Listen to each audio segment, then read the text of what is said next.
Hello good morning दोस्तों। Welcome back to new good way. आज दोस्तों 3 अक्टूबर 2022 और 3 अक्टूबर 2022 से संबंधित जो भी डेली करंट अफेयर्स के क्वेश्चन बनते हैं इन्हें हम आज डिटेल से डिस्कस करेंगे। तो 3 अक्टूबर को कौन सा दिवस मनाया जाता है? तो 3 अक्टूबर को विश्व प्रकृति दिवस के रूप में मनाया जाता है। जो विश्व प्रकृति दिवस है वो हर साल 3 अक्टूबर को एक विश्व स्तर पर मनाया जाता है और इस दिन मनाने का मुख्य उद्देश्य ये है कि प्रकृति के संतुलन को बनाए रखने के प्रति लोगों में जागरूकता बढ़ाना। हमें जो प्राकृतिक संसाधन है वो प्रदान करने के लिए प्रकृति के प्रति आभारी होना और पारिस्थितिक तंत्र की रक्षा करने का एक संकल्प है वो लेना चाहिए। और इसी को मद्देनजर रखते हुए 3 अक्टूबर को विश्व प्रकृति दिवस के रूप में मनाया जाता है। और आज की वीडियो की आपको पीडीएफ चाहिए तो आप हमारे टेलीग्राम ग्रुप है वहाँ से वीडियो की पीडीएफ है वो प्राप्त कर सकते हैं। और लास्ट में आपको एक क्वेश्चन भी दिया जाएगा जिसका आंसर आपको कमेंट बॉक्स में लिखना है।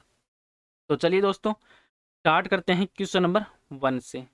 और आज का वीडियो आपको अच्छा लगे तो चैनल को सब्सक्राइब और इसका बेल आइकन है वो जरूर प्रेस करें ताकि डेली के जो वीडियो अपलोड कर रहा हूँ मैं उनका नोटिफिकेशन है वो आपको मिलता रहे। क्वेश्चन नंबर 1 है कि दुनिया का सबसे बड़ा सफारी पार्क है वह कौन सा राज्य है वो विकसित करेगा?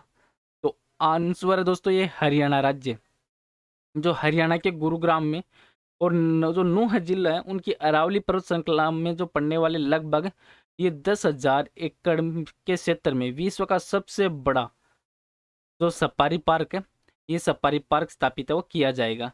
और वर्तमान में अफ्रीका के बाहर सबसे बड़ा जो क्यूरेटेड सफारी पार्क है वो शारजाह में और फरवरी 2022 में खोजे गए इस पार्क का क्षेत्रफल है वो करीब 2,000 एकड़ और प्रस्तावित अरावली पार्क है वो आकार इससे 5 गुना बड़ा होगा। और जो ये पार्क स्थापित किया जा रहा है ये अरावली पर्वत की इस परियोजना में एक बड़ा हर्पेटेरियम, एविडेरी, बर्ड पार्क, बिग कैट्स के 4 जोन है, शाकाहारी जानवरों के लिए भी एक बड़ा क्षेत्र होगा और विदेशी पशु पक्षियों के लिए भी एक क्षेत्र और under water world, nature trails, visitor tourism zone, botanical garden, biomes, जो इक्वाटोरियल, ट्रॉपिकल, कोस्टल डेजर्ट वो इस पार्क में होंगे। और परियोजना के लिए एक अंतर्राष्ट्रीय ईओआई मंगाई गई थी और ऐसी सुविधाओं के डिजाइन व संचालन में अंतर्राष्ट्रीय अनुभव वाली 2 कंपनियों को शॉर्ट लिस्ट भी इसके लिए परियोजना में किया गया। अब हरियाणा राज्य है तो हरियाणा उत्तर भारत एक राज्य है जिसको आप मैप में देख सकते हैं और इसकी जो सीमाएं है वो पंजाब, हिमाचल प्रदेश, राजस्थान से भी जुड़ती है। और जो हरियाणा और उत्तर प्रदेश राज्य के पूर्व में यमुना नदी है जो हरियाणा से भी टच होती है। और हरियाणा के प्रेजेंट है मुख्यमंत्री मनोहर लाल खट्टर और राज्यपाल है बंडारू दत्तात्रेय। और हरियाणा में टोटल जिले हैं 22 और हरियाणा की जो स्थापना वो 1 नवंबर 1966 को हुई थी। और हरियाणा की जो राजधानी है वो है चंडीगढ़। चंडीगढ़ वो हरियाणा की राजधानी है। नेक्स्ट क्वेश्चन है क्वेश्चन नंबर 2 कि किस राज्य सरकार ने बुंदेलखंड के पहले टाइगर रिजर्व को मंजूरी है वो दी है? तो आंसर दोस्तों उत्तर प्रदेश राज्य सरकार ने।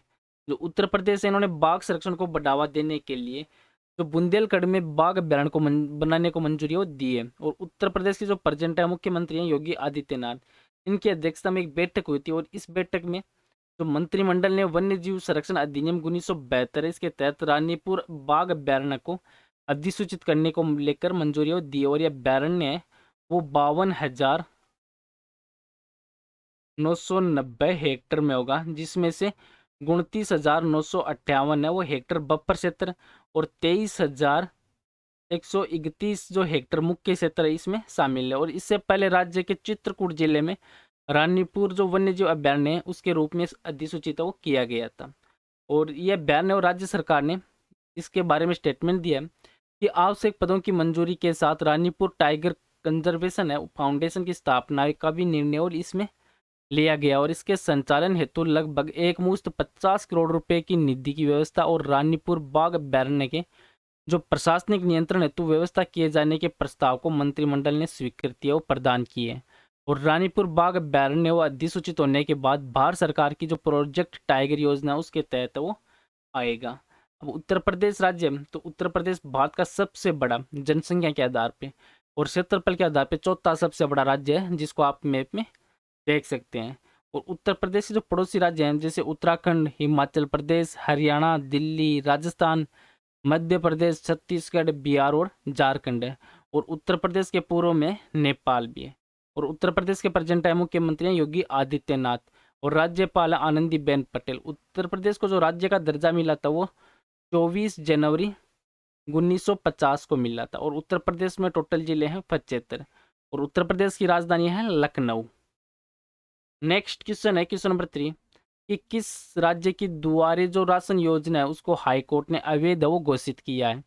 तो आंसर दोस्तों ये पश्चिम बंगाल की। जो पश्चिम बंगाल की प्रेजेंट टाइम मुख्यमंत्री हैं ममता बनर्जी, इनकी सरकार है पश्चिम बंगाल में, इनको कलकत्ता हाई कोर्ट की तरफ से बड़ा झटका लगा और हाई कोर्ट ने पश्चिम बंगाल सरकार की जो दुआरे राशन योजना है इस दुआरे राशन योजना को अवैध वो घोषित वो कर दिया है। तो दुआरे राशन योजना को, जिसमें ये योजना वो राष्ट्रीय खाद्य असुरक्षा अधिनियम 2013 है, इसके खिलाफ कानूनी तौर पर यह अवैध वो हाईकोर्ट के द्वारा मानी गई है।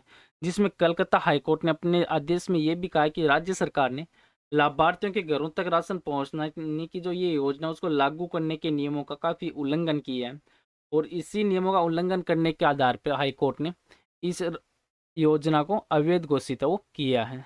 अब पश्चिम बंगाल है, तो पश्चिम बंगाल भारत के पूर्वी भाग में स्थित एक राज्य है जिसको आप मैप में देख सकते हैं। और पश्चिम बंगाल के जो पड़ोसी राज्य हैं वो हैं, जिसमें एक तो नेपाल आता है पड़ोस में और उसके बाद राज्य आते हैं सिक्किम, भूटान, असम, बांग्लादेश। बांग्लादेश भी पश्चिम बंगाल के पास में पड़ोसी एक देश है। उड़ीसा है, झारखंड है और बिहार है। और पश्चिम बंगाल की प्रेजेंट टाइम राजधानी है कोलकाता। और पश्चिम बंगाल के जो प्रेजेंट टाइम में मुख्यमंत्री हैं वो ममता बनर्जी हैं और राज्यपाल है ला गणेशन।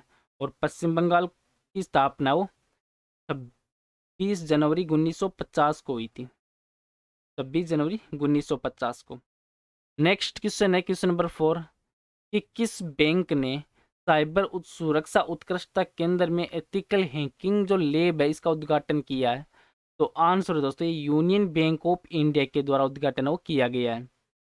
जो यूनियन बैंक ऑफ इंडिया है इन्होंने हैदराबाद में cyber security centre of excellence में जो एथिकल हैकिंग लैब है इसका उद्घाटन किया है। और ये एक अनूठी पहल है जिसका उद्देश्य है वो संभावित साइबर खतरों से बचने के लिए बैंक की जो सूचना प्रणाली डिजिटल संपत्ति है इनकी सुरक्षा हेतु साइबर रक्षा तंत्र का निर्माण करना। और ये योजना ये जो यूनियन बैंक ऑफ इंडिया है इन्होंने सितंबर 2022 में साइबर सुरक्षा उत्कृष्टता केंद्र में एथिकल हैकिंग जो लैब है इसका उद्घाटन किया और साइबर रक्षा तंत्र वाली प्रयोगशाला संभावित जो साइबर खतरों से बैंक की जो सूचना प्रणाली डिजिटल संपत्ति और चैनलों की रक्षा वो करेगी। और लैब का जो उद्घाटन है वो बैंक के जो सीईओ और एमडी हैं ए मणि मेकलाई इनके द्वारा वो किया गया है। नेक्स्ट क्वेश्चन है क्वेश्चन नंबर 5 है कि स्टेसफिन के स्वतंत्र निदेशक के रूप में किसे नियुक्त किया गया है? तो आंसर दोस्तों ये विजय जसूजा को नियुक्त किया गया है। जो अग्रणी फिनटेक प्लेटफॉर्म है टेनफिन, इन्होंने जो BFSI है जिसको बैंकिंग वित्तीय सेवा और बीमा बोलते हैं इसके विशेषज्ञ और SBI कार्ड्स के पूर्व MD और CEO हैं विजय जसूजा। इनको गैर कार्यकारी स्वतंत्र निदेशक के रूप में नियुक्त किया है। नेक्स्ट क्वेश्चन है क्वेश्चन नंबर 6 है कि हॉकी इंडिया के अध्यक्ष के रूप में किसे किसे चुना गया है? तो आंसर है दोस्तों दिलीप तिर्की को चुना गया है। जो भारतीय हॉकी टीम के पूर्व कप्तान और 1998 के जो एशियाई खेलों में स्वर्ण पदक जीतने वाली टीम के सदस्य हैं दिलीप तिर्की। इनको सर्वसम्मति से हॉकी इंडिया इनका अध्यक्ष के रूप में चुना गया है। और ये भी पहली बार है कि पूर्व खिलाड़ी और एक ओलंपियन को राष्ट्रीय निकाय का प्रमुख वो बनाया गया है। नेक्स्ट क्वेश्चन है क्वेश्चन नंबर 7 कि कौन सा बैंक जो एशियाई प्रशांत में बिगड़ते खाद्य संकट को कम करने में मदद करने के लिए 2025 तक कम से कम $14 बिलियन का निवेश वो करेगा? तो आंसर दोस्तों एशियाई विकास बैंक करेगा। जो एशियाई विकास बैंक है ADB, इन्होंने जो एशियाई प्रशांत क्षेत्र में जो खाद्य संकट गहरा रहा है से पार पाने के लिए मदद के लिए 2025 तक $14 बिलियन से संबंधित जो परियोजना है उनके परियोजनाओं के संबंधित जो $14 बिलियन है वो मदद के रूप में देगा।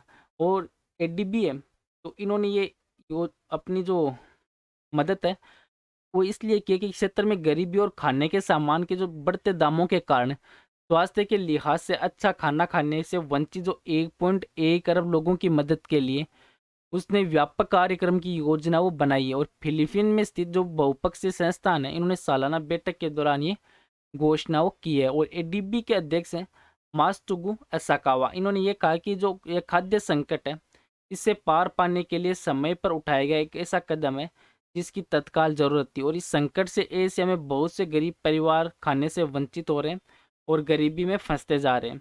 और ये योजना वो जलवायु परिवर्तन और जैव विविधता के जो नुकसान हैं उनसे पार पाने को लेकर खेती और खाद्य आपूर्ति को मजबूत करके जो दीर्घकालीन खाद्य सुरक्षा है उसमें व्यवस्था में सुधार पर भी जोर है वो दिया गया है।